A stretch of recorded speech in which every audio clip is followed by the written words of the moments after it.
आते हैं एक और भी बड़ी इंटरेस्टिंग डेवलपमेंट थी हानिया आमिर एंड दिलजीत दोसांझ की जो फिल्म है जिसने बड़े कंट्रोवर्शियल चल रही थी, उन्होंने शूटिंग की, फिल्म बन गई और फिर ये सारे इंडिया पाक टेंशन्स में फिल्म की जो है उसमें इसको कहा कि रीशूट करें कि पाकिस्तानी एक्टर तो नहीं आ सकती भाई किसी फिल्म में, okay fine.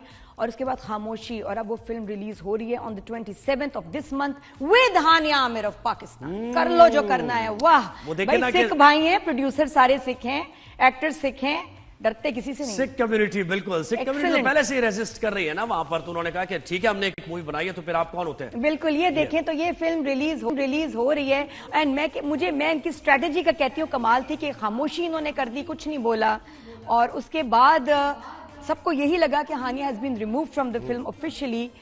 Diljit was silent, और अब ये हुआ कि जब ये अब ट्रेलर आया है सरदार जी 3 का तो उसमें हानिया आमिर इतनी है, थोड़ी नहीं बहुत ज्यादा है, शी इज एवरीवेयर।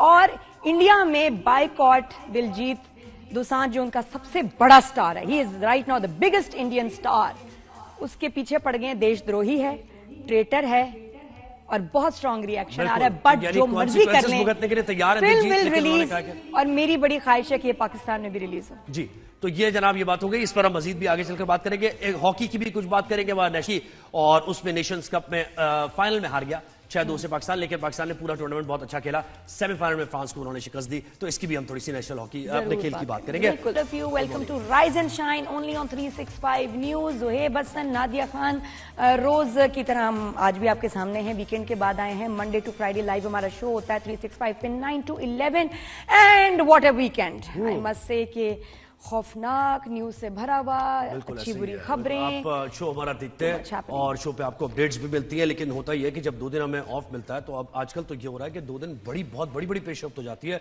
और फिर मंडे को मुश्किल हो जाता है हमारे लिए कि कंटेंट पे क्या चीज शामिल की जाए, क्या छोड़ें। अब तो मुझे लग रहा है छोड़ें क्या, क्योंकि फ्राइडे को जब हम आए थे तो इतनी बड़ी डेवलपमेंट नहीं हुई थी जो हो चुकी है।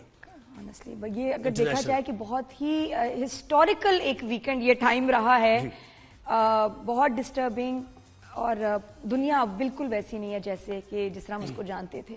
जी बिल्कुल, और अब कहाँ जाएगी वो और परेशानी का इसमें 2 तरह की बातें उस वक्त सामने आ रही थी। फ्राइडे तक की तो ये खबर थी कि हो सकता है कि अमेरिका अटैक कर दे, लेकिन बहुत से लोग तज्जियाकारी कह रहे थे कि नहीं, अमेरिका अटैक नहीं करेगा और वो एज अ थ्रेट इसको इस्तेमाल करेगा, और वो जो चाहता है ईरान से वो हासिल कर लेगा। लेकिन यूएस ने अटैक कर दिया, वो जो बंकर बस्टर बम थे वो उन्होंने गिरा दिए। 3 साइट्स थी उनकी, न्यूक्लियर साइट्स थी, और यूएस ये दावा कर रहा है कि उन्होंने उन 3 साइट्स को तबाह कर दिया है। उसके फौरन बाद डोनाल्ड ट्रंप ने जो मीडिया टॉक की, उन्होंने कहा कि हमने जो अपना काम करना था, प्रिसिशन हमने अटैक कर दिए हैं, और अब ईरान मुज़ाकरात करे, अमन के लिए बात करे। तो ये तो खैर थोड़ा सा माइल्ड था, लेकिन अब जो लेटेस्ट बिल्कुल, अब ये जब बात हुई, परेशानी की बात है कि जो वो कहते हैं उसके बाद थोड़ी देर बाद उससे मुकर जाते हैं कि जो हमने तो बस इतना डैमेज करना था, हमारा मकसद तो ये था कि हम इसको जो न्यूक्लियर है एसेट्स इनको जो हम तबाह कर दें, और ईरान मान जाए, बैठ जाए इस पे। अच्छा, ये भी नहीं सोचा जो इससे ताबकारी होगी, जो उस खित्ते को फर्क पड़ेगा, क्या होगा, दे डैम केयर। एनीवे, सब कुछ हो गया, अब हमारा मकसद खत्म। अब फिर से वापस अब इजराइल कह रहे हैं नहीं, तो वो तो इतने डैमेज हुआ ही नहीं, ये तो होना ही नहीं। ईरानी हुकाम भी दावा कर रहे हैं कि वो डैमेज नहीं हुआ, लेकिन इजराइल का कहने का मतलब ये है कि वी आर नॉट डन। लेकिन अब अगर ये नहीं हुआ तो दोबारा करेंगे। बिल्कुल, लेटेस्ट जो बयान है डोनाल्ड ट्रंप का, वो ये कह रहे हैं कि ईरान में रिजीम चेंज होगी, और वो कह रहे हैं कि जब इस रिजीम ने यानी आयतुल्लाह अली खामनाई ने ईरान को ग्रेट ईरान नहीं बनाया है, तो ईरान के लोग डिजर्व करते हैं कि वहां पर रिजीम चेंज हो, वहां पर हुकूमत चेंज हो। और आपको पता है कि बहुत सी एक्टिविटी इस सिलसिले में अब हो रही है ईरान के अंदर भी, ईरान के बाहर भी जो थिंक टैंक्स है या डायस्पोरा जो है ईरान का, वो भी कुछ जमातों को आगे ला रहा है, और रज़ा शाह पहलवी के जो बेटे हैं वो तो तैयार ही हैं, उनको तैयार कर लिया गया। तो अब रिजीम चेंज कैसे करता है यूएस? देखो, फर्क ही यही है, मुसलमान जो है ना शहादत के लिए तैयार है, हमें मरने से डर नहीं लगता, तो ये तो एक फियर है ही नहीं हमारे लिए, इससे तो ब्लैकमेल करो ही नहीं। लेकिन द फैक्ट कि इनकी ट्रंप की स्टेटमेंट बार बार बदल रही है, बहुत खतरे की बात है। और मैं जितना भी सुनती हूँ मैं कहती हूँ माय गॉड, अभी तो ये कहाँ जानी, फिर हम कभी कतर के खिलाफ कोई बात सुन लेते हैं कि जी, और फिर ईरान का ये कि अब ईरान का एक्शन क्या होगा, ईरान का एक्शन क्या होगा, आगे चलकर हम ये डिस्कस करेंगे कि ये जो रिजीम चेंज की बात कर रहा है यूएस, कैसे हो सकता है ये जब तक ग्राउंड फोर्सेस नहीं आएंगी, एरियल अटैक्स के जरिए कैसे रिजीम चेंज होगा। اور समझने से कासिर है सभी। मिडिल ईस्ट किसको सपोर्ट करेगा? मुझे तो उसकी इतनी टेंशन है कि मिडिल ईस्ट में अगर उनके वो एयर के हैं, एयर बेसिस कहते हैं उसको, बिल्कुल बेसिस हैं वो हैं, और ईरान उसको निशाना बनाएगा, तो इसमें मिडिल ईस्ट किसकी तरफ जाएगा? यहाँ से भी मौत, वहां भी मौत, वेरी वेरी डिफिकल्ट सिचुएशन, बहुत डिफिकल्ट क्रिटिकल सिचुएशन है। ईरान ने यह ऐलान कर दिया, उसकी पार्लियामेंट ने अप्रूवल दे दिया है कि आबनाए हर्मुज ये जो रास्ता है ये इसको बंद कर दिया जाएगा। आबनाए हर्मुज को बंद करने का मतलब ये है कि मिडिल ईस्ट से, यानी ये जितने भी कंट्रीज है, सऊदी अरब और यूएई और कुवैत वगैरह, यहां से जो तेल सप्लाई किया जाता है यूरोप में, अमेरिका में, चाइना में सप्लाई किया जाता है। कह सकते हैं कि ईरान ने दुनिया पे इकोनॉमिक बॉम्ब गिरा दिया है। बिल्कुल 20% पूरी दुनिया का जो फ्यूल इस्तेमाल होता है वो आबनाए हर्मुज से जाता है, और एलएनजी भी इसी तरीके से।